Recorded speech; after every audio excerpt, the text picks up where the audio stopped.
ಎಲ್ರಿಗೂ ನಮಸ್ತೆ. ನಿಮಗೆಲ್ಲ ಗೊತ್ತಿರೋ ಹಾಗೆ ಎಲ್ಲ ವಿಷಯ ಎಲ್ಲ ಗೊತ್ತು.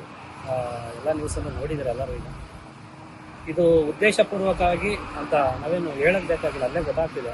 ಯಾಕೆಂದರೆ ನಾಳೆ ಸಿನಿಮಾ ರಿಲೀಸು. ಒಂದು ಇಷ್ಟಪಟ್ಟು ಮಾಡಿರುವಂಥ ಸಿನಿಮಾ ಕುಲದಲ್ಲಿ ಕೀಳೋದು ಸಿನಿಮಾ ನಾಳೆ ಬೆಳಗ್ಗೆ ರಿಲೀಸು. ಅದು ರಾಜ್ಯಾದ್ಯಂತ ರಿಲೀಸ್ ಆಗ್ತಾಯಿದೆ. ಈ ನಡುವೆ ನಾಳೆ ರಿಲೀಸ್ ಇಟ್ಕೊಂಡು ಇವತ್ತು FIR ಮಾಡೋ ಅವಶ್ಯಕತೆ ಇರಲಿಲ್ಲ. ಯಾಕೆಂದರೆ ಇತ್ತೀಚಿನ ದಿನಗಳಲ್ಲಿ ನಾನು ಮಾತಾಡಿದ್ದೀವಿ, ಏನು ಹೆಂಗೆ ಅಂತ ಕೇಳಿದಾಗ ಕೆಲವೆಲ್ಲ ಕ್ಲಾರಿಟಿನೂ ಕೊಟ್ಟಿದ್ದಾಳೆ. ಹಿಂಗೆ ನಾನು ಸುಮ್ಮನೆ ಇದ್ರು ಬೇರೆಯವ್ರು ಬಿಡ್ತಿಲ್ಲ, ಹಿಂಗೆ ಮಾಡಿಸ್ತಾರೆ, ಕೆಲವೆಲ್ಲ ಮಾಡು, ಈ ಥರ ಮಾಡು ಅಂತ ಹೇಳ್ಕೊಡ್ತಿದ್ದಾರೆ ಅಂತ. ಅವ್ರು ಯಾರ್ಯಾರು ಹೇಳ್ಕೊಡ್ತಾರೆ ಅನ್ನೋದು ನನ್ನ ಹತ್ರ ಬಾಯ್ಬಿಟ್ಟಿದ್ದಾಳೆ. ಓಕೆನಾ? ಅದು ಯಾರ್ಯಾರ ಜೊತೆಲಿ ನಿಂತಿದ್ದಾರೆ, ಟೋಟಲ್ಲು 2 ಹೀರೋಗಳು, ಒಬ್ಬರು ಲೇಡಿ ಡಾನು, ಅವ್ರು ಯಾರು ಅಂತಲೂ ಹೇಳ್ತೀನಿ ಅವ್ರು ಯಾರು ಅಂತ. ಅವ್ರು 3 ಜನ ಜೊತೆ ಒಂದು 10-12 ಜನ ಒಟ್ಟಲ್ಲಿ ನನ್ನನ್ನು ಸಾವು ಬಯಸ್ತಿದ್ರಂತೆ. ಮೊನ್ನೆ ಅವನು ಇವ್ರು ಸಾಯಬಾರ್ದು, ಅವನಾರು ಸಾಯಬಾರ್ದು, ಆ ಥರದ್ದು ಒಂದಿಷ್ಟು ಸಾವುಗಳೆಲ್ಲ ಬಯಸಿ ನಗಾಡ್ತಿದ್ರಂತೆ.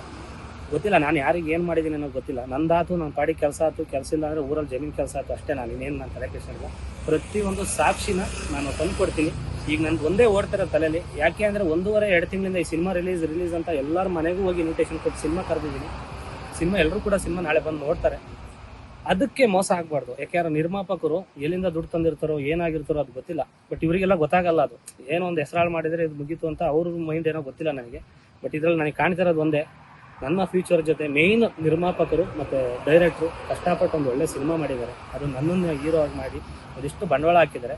ಅವ್ರಿಗೆ ಮೋಸ ಆಗಬಾರ್ದು. ಅದಕ್ಕೆ ಇದ್ರ ಕಡೆಯಿಂದ ಯಾವುದೂ ಪ್ರಾಬ್ಲಮ್ ಆಗಬಾರ್ದು. ಇದೇನಿದೆ ಹುಡುಗಿದು ನಂದು ಏನಿದೆ ಪ್ರಾಬ್ಲಮ್ಮು, ಅದನ್ನ ಅತಿ ಶೀಘ್ರದಲ್ಲಿ ಸಾಕ್ಷಿ ಸಮೇತ ಕಾನೂನು ರೀತಿ ನನಗೆ ಕ್ಲಾರಿಟಿ ಕೊಡ್ತೀನಿ. ಎಲ್ಲರಿಗೂ ನಮಸ್ತೆ.